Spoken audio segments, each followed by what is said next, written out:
Good afternoon. Dobré odpoledne. And thank you for the invitation to this beautiful conference. Děkuji, že jste mě pozvali na tuto úžasnou konferenci The wonderful place. v nádherném místě.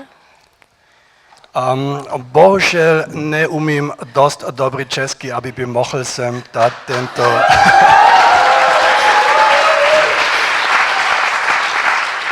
aby by mohl jsem dát ten referát česky, tak budem anglicky.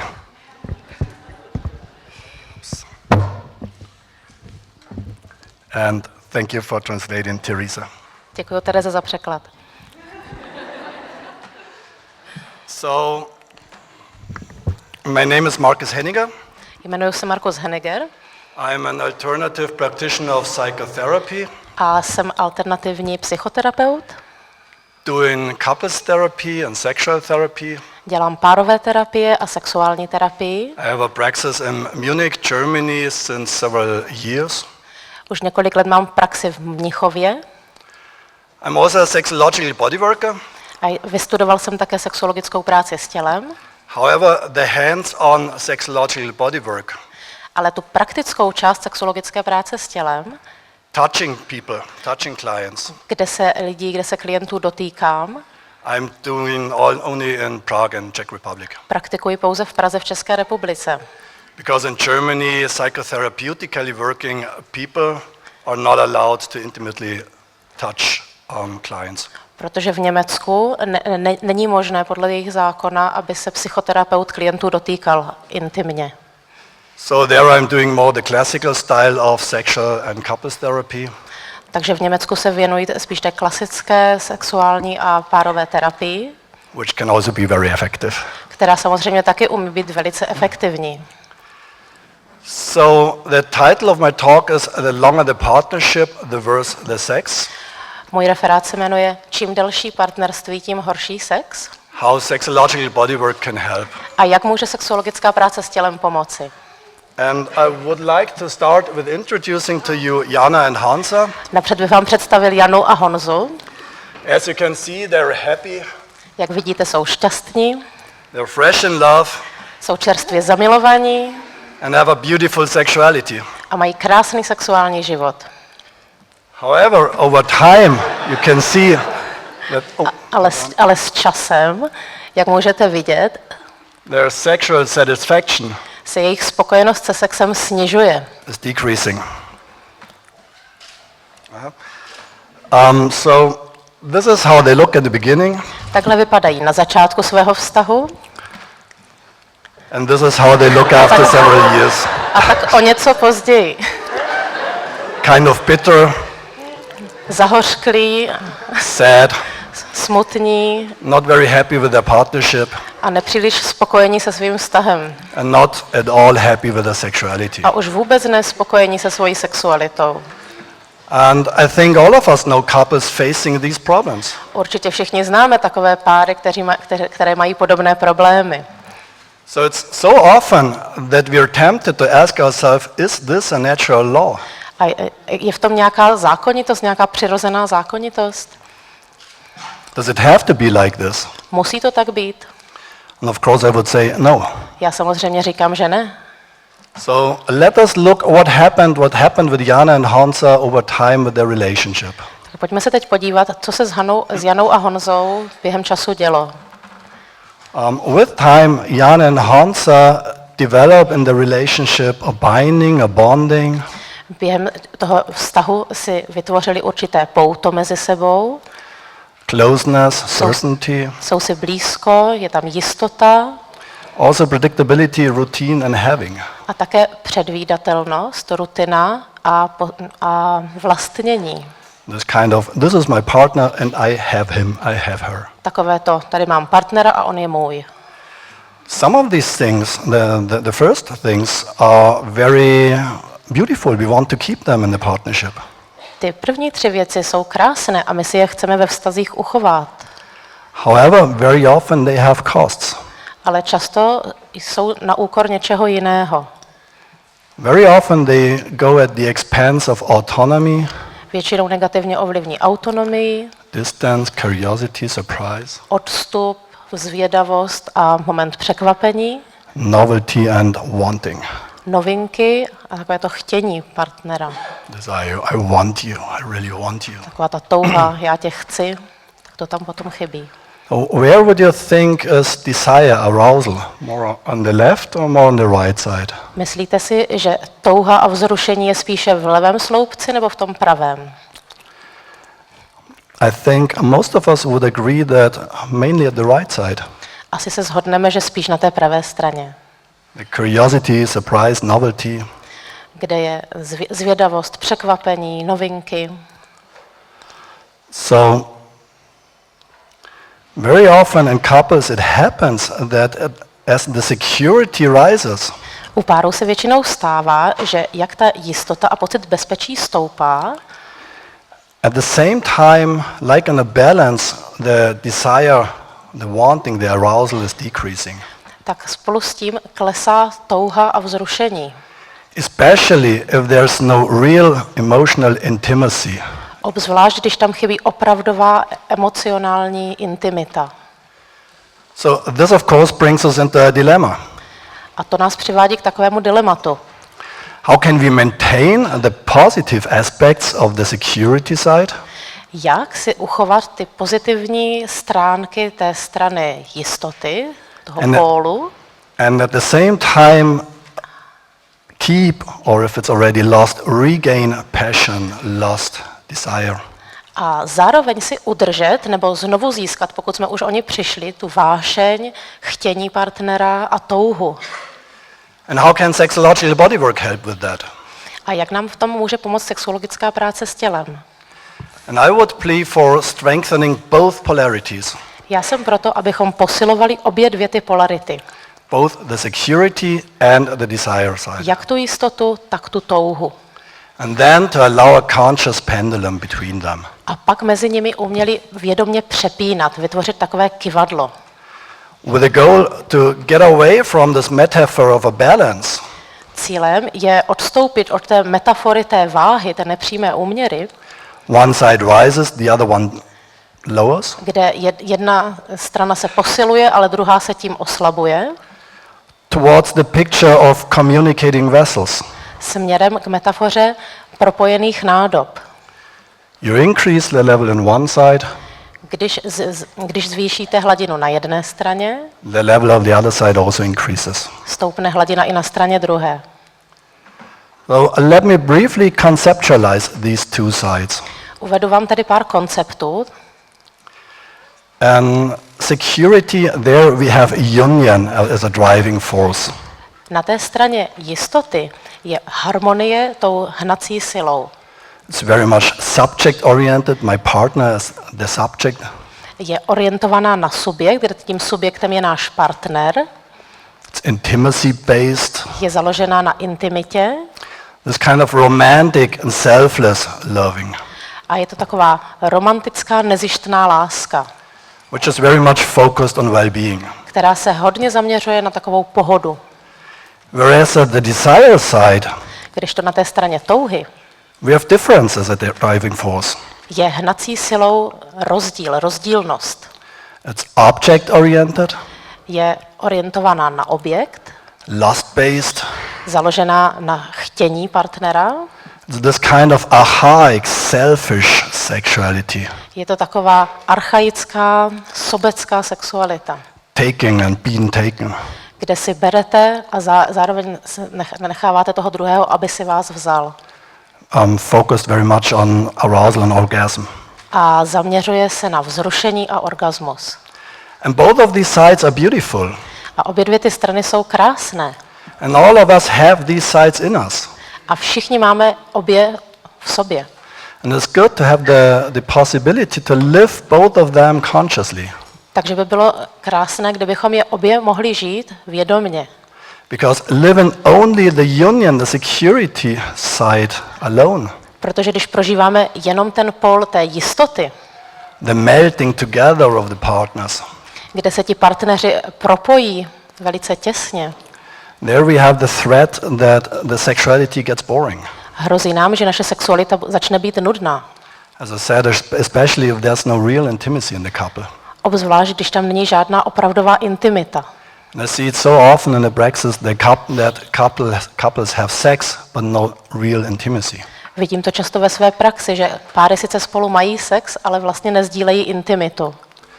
Living the object-oriented sexuality alone, only this one, Když potom prožíváte jenom tu sexualitu orientovanou na objekt, might get cold, tak může být časem chladná, heartless, jakoby bez srdce and meaningless.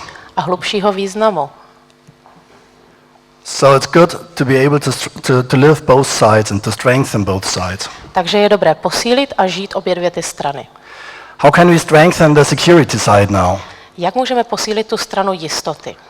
There I do not have to say very much about this, Nebudu o tom říkat moc, because the whole day, the whole conference, you hear about these beautiful techniques, these sexological bodywork techniques. protože těmto technikám se věnuje většina této konference. You heard about mindful masturbation, Určitě jste už tady slyšeli o vědomé masturbaci, orgasmic yoga meditation, meditaci orgasmické jógy techniques which really improve awareness. a technikách, které opravdu zlepšují vědomí svého těla. Awareness about ourselves, our mind, our body, Vědomí sama sebe, své mysli i těla and awareness about the mind and body of our partner. a uvědomění si mysli i těla našeho partnera. Brings in very much communication. Je tam důležitá komunikace. And the other techniques which are more about physical and emotional healing, Jsou tam i techniky, které jsou velice léčivé, a které léčí jak emoce, tak tělo. like for example vaginal mapping, you heard about that, Například vaginální mapování, o kterém jste určitě taky slyšeli nebo uslyšíte, which allows so much vulnerability, the partners showing themselves. které umožňuje velkou zranitelnost, kdy ten partner se opravdu odhaluje. And build trust between the partners. Buduje se tam důvěra mezi těmi partnery. All of these techniques really can build pronounced emotional intimacy. Všechny tyto techniky pomáhají vybudovat velkou emoční intimitu, Real intimity. tu opravdovou intimitu. And how can sexological bodywork now help with this? Takže jak nám tady může pomoct sexologická práce s tělem? Of course we can teach the techniques. Můžeme je ty techniky učit? We can apply them at the couple. Sorry? We can do it with the couple. Můžeme to prakticky s tím párem But dělat we can also teach it. a můžeme je to naučit. That the couple is doing it alone. A nebo můžeme to ty páry naučit a oni si to potom praktikují sami v soukromí. And there are various levels of privacy how we can do that. A můžeme to dělat na různých úrovních soukromí. We can demonstrate it at the couple. Můžeme to páru přímo ukázat, But not every couple likes that somebody else than the partner touches the partner. přímo na nich. Ale ne každý partner má rád, když se jeho partnerky například někdo jiný intimně dotýká. So we can also show it at another sexual bodyworker.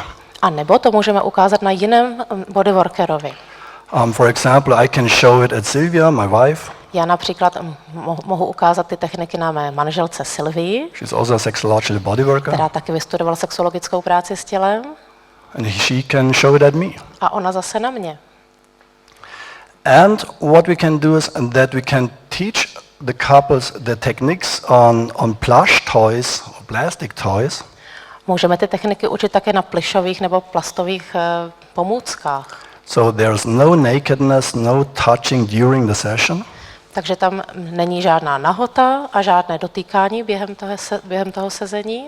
But the couples learn it, Přesto se to ty páry naučí do it alone at home, a pak to mohou praktikovat sami doma. and come back to the next session, we talk about it. A na dalším sezení si o tom potom promluvíme. About the experiences Jaké s tím udělali zkušenosti, and maybe also problems which are aroused. a nebo s jakými problémy se setkali. And then we solve these things, we talk about that, we see what is the progress, and then the couple is doing it at home again. Podíváme se na tom dalším sezení, jaký udělali pokrok, vyřešíme ty problémy a dáme jim další domácí úkoly. And of course, we do not need to teach them all of the techniques I showed before. Samozřejmě nemusíme učit úplně všechny ty techniky. One or two of them are enough. 1 nebo 2 úplně stačí.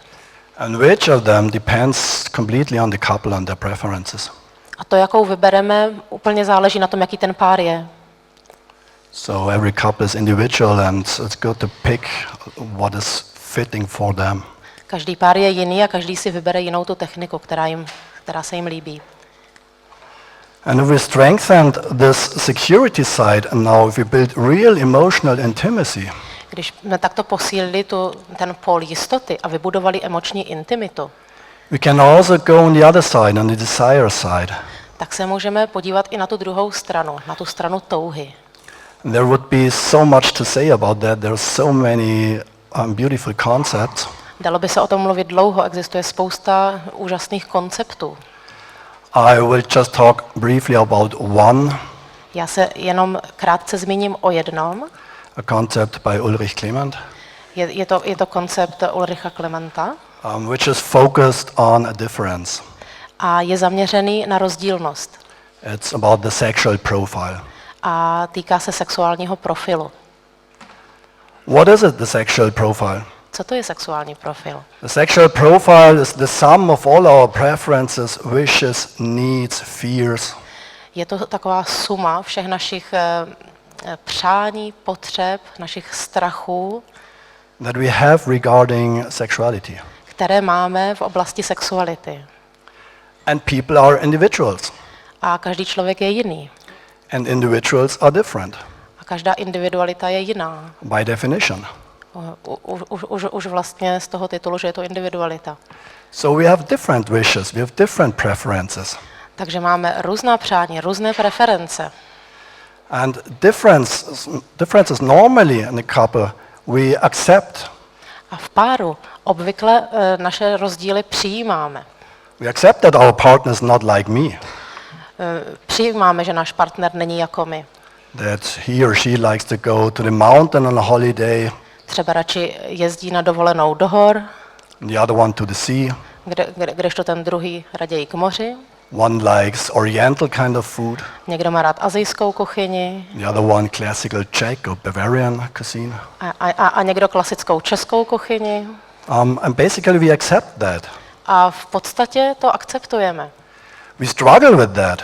Sometimes the couples struggle with that. Ale občas s tím ty páry taky bojují. They have to go into communication, Musí se o tom bavit, komunikovat, make compromises, dělat kompromisy make deals. a různé jako výměny. But basically we accept that our partner is different than we are. Ale v podstatě respektujeme, že náš partner je jiný než my. With sexuality, very often this is different. Ale u sexu je to většinou jiné. This is not that important in the early phase of the relationship, V té rané fázi vztahu to není zase tak důležité, because there we have these factors: protože tam máme všechny ty faktory, autonomy, distance, curiosity, surprise, novelty. autonomii, odstup, zvědavost, překvapení, novinky, Feeding our desire. které vlastně živí tu naši touhu. However, after time, Ale po určitém čase, when we are longer together, když už jsme spolu dlouho, this gets interesting and important. tak to začne být zajímavé a taky důležité. Because here very often the couples are afraid of differences. Protože páry se těch rozdílů často bojí. And this is why they don't talk about A proto se o nich taky nebaví. many couples. Mnoho párů se o nich nebaví. They exclude differences. A úplně ty rozdíly vylučují. We are afraid to tell all of our wishes, our preferences, Bojíme se svému partnerovi říct o našich přáních a našich preferencích. because we fear that our partner might think we are a pervert, Protože se bojíme, že partner si bude myslet, že jsme nějaký úchylák. maybe even leave us. A možná nás opustí. And so we don't talk about it very often. Takže se o tom velice často prostě nebavíme. And because the partner also does not talk about that, A protože ten druhý partner se o tom taky nebaví, we also don't know his wishes or her wishes. tak neznáme vlastně ani jeho přání. So we think there might things our partner does not agree with, My si tak jako myslíme, že s některými věcmi by náš partner nesouhlasil but we don't talk about that. a tak se o tom nebavíme. And we excommunicate it. We do not communicate about that. A úplně to vyloučíme z té naší komunikace. And this, of course, logically lets us live in our partnership sexuality the lowest common denominator. A ve výsledku to vede k tomu, že v našem sexuálním životě žijeme jenom určitý nejnižší možný společný činitel. Sexuality is this big. Sexualita je takhle veliká And from this multifaceted, all these possibilities we have in sexuality, je tam spousta možností, které tam máme.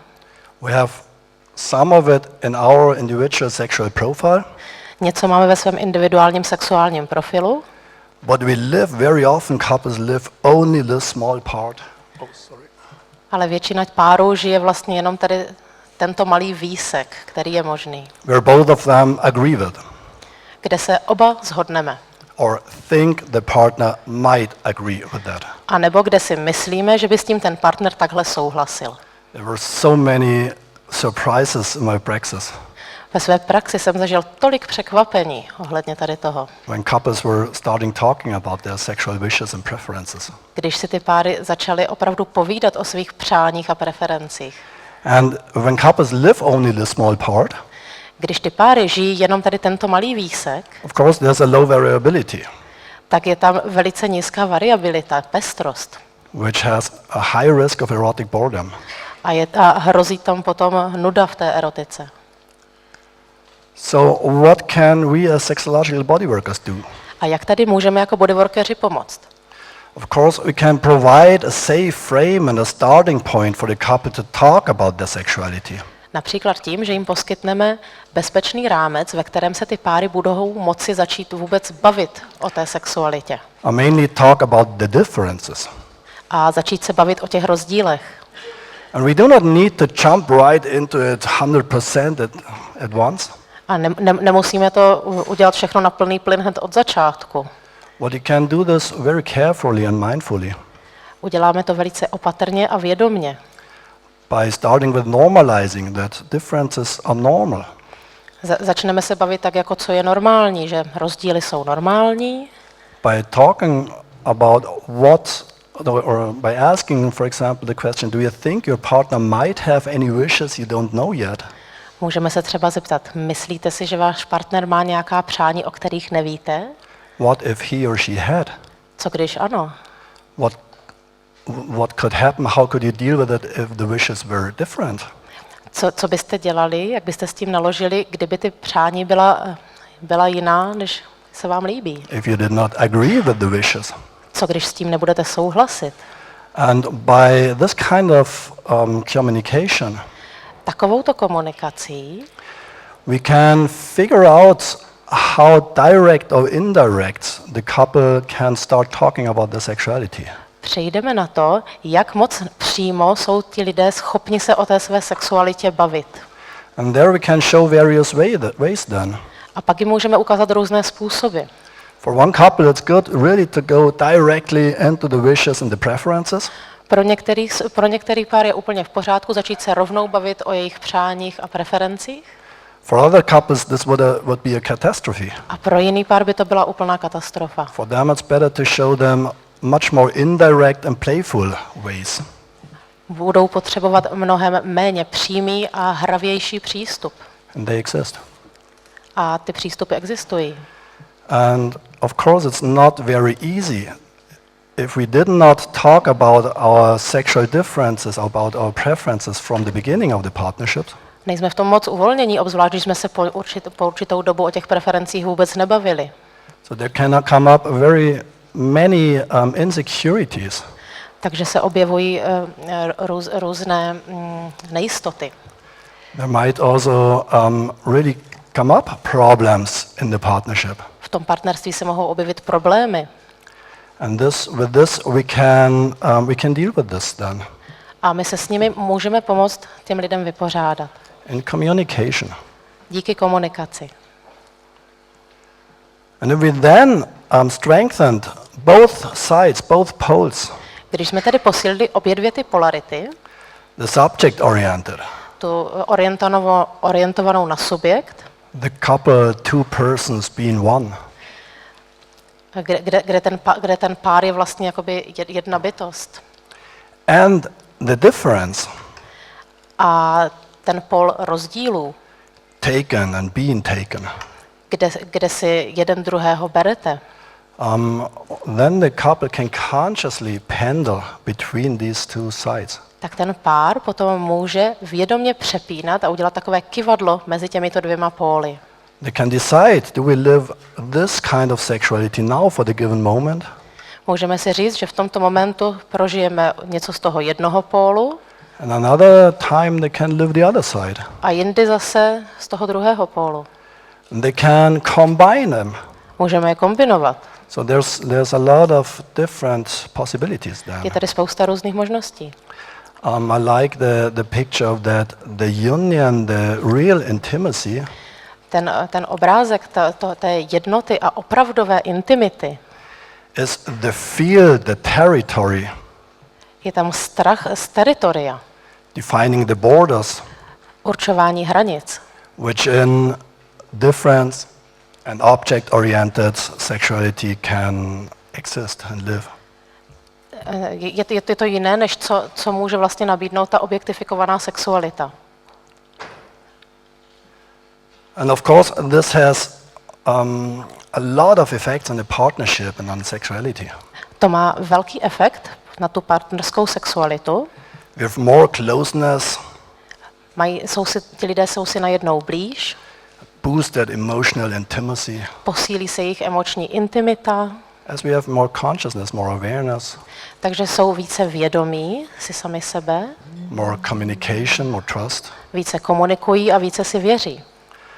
We can live more authenticity, Žijeme potom autentičtěji. more open, more ourself, our real self, Jsme otevření a jsme více sami sebou. our sexual profile. Žijeme ten svůj sexuální profil. We can see differences as an enrichment A rozdíly vidíme jako obohacení, and not as a threat. ne jako hrozbu. And this, of course, we have much more variability then Tím získáme mnohem větší variabilitu, if we hate and increase both sides. když posílíme obě dvě ty polarity. And this then has the potential to maintain high sexual satisfaction A tady je ten potenciál, jak udržet vysokou spokojenost s naším sexuálním životem. over a long time, over decades. Po velice dlouhou dobu, celé desítky let. And this is not only theory, Toto není pouhá teorie, this is praxis. toto je praxe. So many couples have shown this and proven this, Existuje mnoho párů, které to dokazují. which is beautiful to see. A to je krásné vidět. So let me conclude Tak na závěr, that sexual satisfaction in long-term partnerships sexuální spokojenost v dlouhodobém partnerství might not be available without effort. není bez úsilí, It might not always be a very easy way, není to vždycky jednoduché, but it is possible. ale je to možné. And I think it's worth it. A myslím, že to stojí za to. But of course, everybody has to decide that for him or herself. Ale každý si to musí rozhodnout sám, jestli do toho půjde. Of course, there would be so much to say about this whole topic.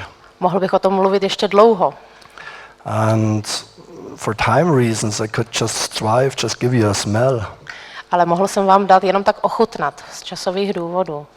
But I hope I gave you the idea Ale doufám, že jste něco pochytili that it is possible a že jste si uvědomili, že je to možné. and a way how to go for that. A je to něco, co si sebou můžete vzít domů. So I will be very happy to talk with you about that in more detail, Moc rád si s vámi o tom promluvím do větších podrobností, to take your questions. odpovím na vaše otázky, Maybe we can do this in the break možná během přestávky, or in the after party. nebo na té party, která bude po konferenci.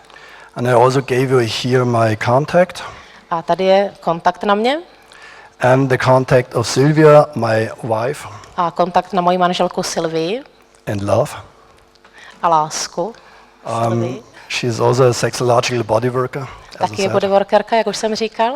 She's Slovak, Je ze Slovenska, so the language things are much easier. takže bude jednodušší komunikace. She has her studio here in Prague Má své studio tady v Praze and is working for several years, I think 8 years now, with women, with men, with these topics. a už přes 8 let pracuje se ženami, s páry přesně na těchto tématech. She's also giving courses mainly for women. A pořádá i kurzy hlavně pro ženy. And in this studio in Prague, we work both alone, A v tom studiu v Praze pracujeme jak jednotlivě, also together, tak někdy spolu, with individuals, na různých rituálech, with couples, s páry. and we are also just preparing courses. A také teďka připravujeme kurzy. So if you have interest, just contact me Takže pokud by vás to zajímalo, kontaktujte mě or Sylvia. nebo Sylvii. Thank you very much. Děkuji.